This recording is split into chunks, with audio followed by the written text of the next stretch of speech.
கூரை ஏறி கோழி பிடிக்க முடியாது, வானம் ஏறி வைகுண்டம் போவது எப்படி என்று. இதுதான் இங்கே இருக்கக்கூடிய நிலை.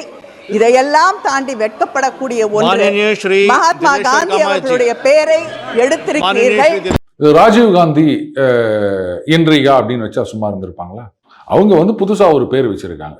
என்னை பொறுத்த வரைக்கும் இந்த பேர் மாத்தினதுன்றது இது என்னங்க, இதை ஒன்று இருந்துட்டு போது விடுங்க. இது சும்மா இருக்கவங்களுக்கு அவல் கொடுத்தா மாதிரி தான். அந்த புலிகேசி வாங்க இங்க எல்லாம் சண்டை போடுவாங்க, அந்த மாதிரி ஏதோ ஒன்று இது பண்ணிக்கணும்னு. இப்ப பாருங்க, இது நான் பாஜகவுடைய ஒரு சரியான ஸ்ட்ராட்டஜியா தான் பார்க்குறேன்.